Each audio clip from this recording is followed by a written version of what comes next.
పిల్లలు, ఈరోజు మనం శ్రీకృష్ణ భగవానుడు శత్రురాజుల దాడి నుంచి తన ప్రజలను కాపాడటానికి ఏమి చేశాడు, ఎలా ఆ సమస్యను అధిగమించాడు అనే విషయాలు ఈ వేద పురాణ చిట్టి కథలో తెలుసుకుందాం. ఈ చిట్టి కథ పేరు ద్వారక. ద్వాపర యుగాంతమున యదువంశమున శ్రేష్ఠుడగు శ్రీకృష్ణుడు ఉదయించెను. అతడు రూపవంతుడు, గుణవంతుడు, బహుప్రజ్ఞావంతుడు, యుక్తిశాలి, సమస్తము ఎరిగినవాడు. ఒకనాడు మగధ దేశాధిపతియకు జరాసంధుడు ఆకస్మికముగా దాడి చేసి మధురాపురమును ముట్టడించి, అంతకుముందు ఎన్నోసార్లు దండయాత్రలు చేసి ఓడిపోయి తిరిగి వెళ్ళిపోయేది.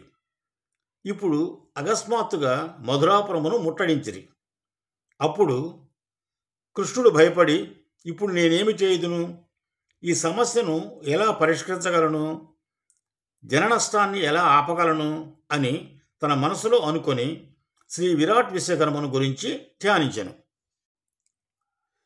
మహాదేవుడగు ఓ విశ్వకర్మ, నీవే ఈ సమస్త లోకములకు అధిపతివి, నీవే తండ్రివి, సృష్టింపను సంహరింపను నీవే కర్తవు, అన్ని కోరికలను తీర్చువాడవు, సమస్త లోకములను సృష్టించదు నీవే, అనేక రూపములలో అగుపించున్నది నీవే, జగన్నాథుడివి నీవే, ఓ దేవా సృష్టికర్త పంచముఖ విశ్వకర్మ అని శ్రీకృష్ణుడు ధ్యానించెను.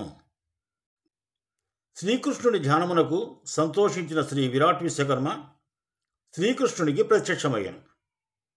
పంచముఖములతో 10 హస్తములతో మిరుమిట్లు గొలుపుచుండెను. 1000 రెట్లు సూర్యకాంతితో మెరిసిపోయాను. అంతటా శ్రీకృష్ణుడు శ్రీ విరాట్ విశ్వకర్మకు నమస్కరించి ఈ విధముగా పలికెను: శత్రుబాధితుడై ఉన్న నన్ను రక్షింపము. ఈ లోకములందు నీవు తప్ప వేరొక దైవమును నేను చూచి ఉండలేదు. ఇట్లు మాటిమాటికి నమస్కరించుచు బంధువర్గముతో కూడి చక్కగా శ్రీ విరాట్ విశ్వకర్మ వ్రతమును ఆచరించెను. వ్రతము పిదప అందరూ ప్రసాదములు స్వీకరించిరి. శ్రీ విరాట్ విశ్వకర్మ సంతోషించిన వాడై శత్రురాజులకు అసాధ్యమైనటువంటి సముద్రము మధ్య ఒక పట్టణమును నిర్మించమని మయబ్రహ్మకు చెప్పాను. అది విశ్వకర్మ వంశస్థుడకు మయబ్రహ్మచే నిర్మితమై శిల్పి విజ్ఞాన నైపుణ్యమును చూడదగినట్లుగా ఉండెను. రాజవీధులు తీర్చి ముంగిళ్ళు అలంకరింపబడి వాస్తు శాస్త్రముగా నిర్మింపబడిన గృహములు పెక్కుబుండెను. కల్పతరువులతో ఉద్యానవనములతో విచిత్రముగు వనములు కలిగి శోభిల్లుచుండెను. చలువరాతితో కట్టబడిన కోట బురుజులు, గోపురములు బంగారు శిఖరములతో మెరియుచుండెను. వెండి చేత ఇత్తడి చేత కూడా నిర్మింపబడి ఉన్న భోజనశాలలు, అశ్వశాలలు మొదలగునవి సువర్ణ కలశములతో ప్రకాశించుచుండెను. నగర గృహద్వార సమీపమున దేవతా గృహముల చేతను, పద్మరాగాది మణుల చేతను, మహా మరకతములతో కూడిన గృహముల చేతను, శ్రీకృష్ణ మందిరముల చేతను శోభిల్లుచుండెను.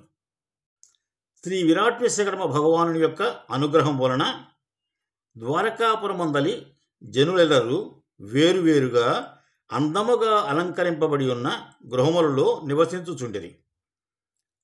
దివ్య గంధముల చేతను, దివ్యలోక పుష్పమాలికల చేతను, నవనిధుల చేతను, దాసీదాస జనముల చేతను అందరూ ప్రకాశించుచుండిరి. ఇళ్లలోని పెద్దలు శ్రీ విరాట్ విశ్వకర్మను పూజించుచుండిరి. గృహస్థులలో ఎవరు శుభములను ఆయుష్లను ఆపేక్షిస్తున్నారో వారును శ్రీ విరాట్ విశ్వకర్మనే పూజించుతున్నారు. ద్వారక సముద్రములకు నడుమయున్నదియును, భేదింప అలవి కానిదియును అయి ఉన్న పట్టణమయ్యను. నీటిపైనను ఆకాశమునను భూమిపైనను నడుచునట్టి రథములచే నిండియున్నది. అనేకములైన ఏనుగులను, గుర్రములను, సేనయును కలిగి ఉన్నది. 12 యోజనముల పొడవు, 12 యోజనముల వెడల్పు కలిగి ఉన్న ఆయుధ కారాగారము కలిగి ఉన్నది. మహా భయము కలిగించున్నది యగు ద్వారకాపురిని చూచి కృష్ణుని శత్రువులెర్రరు ఆ పురమ్మును గెలవలేక రేయింబగళ్ళు ఆలోచించి విఫలుడయ్యిరి.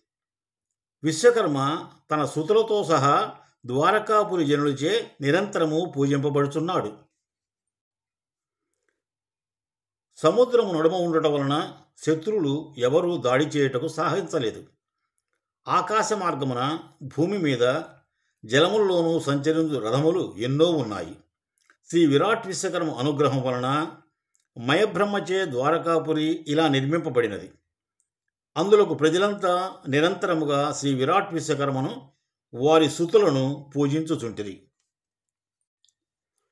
పిల్లలు, శ్రీకృష్ణ భగవానుడు శత్రురాజులకు అసాధ్యమైనటువంటి సముద్ర మధ్యమున ఒక పట్టణము నిర్మించుకొని తన ప్రజలందరినీ కాపాడాడని తెలుసుకున్నాం కదా. ఇప్పుడు ఈ కథలోని నీతిని చెప్పుకుందాం. ఒక వాక్యంలో ఈ కథలోని నీతిని చెప్పుకోవాలంటే, మహాత్ములచే నిర్మింపబడిన నగరములు అభేద్యములు. ఇదే ఈ కథలోని నీతి.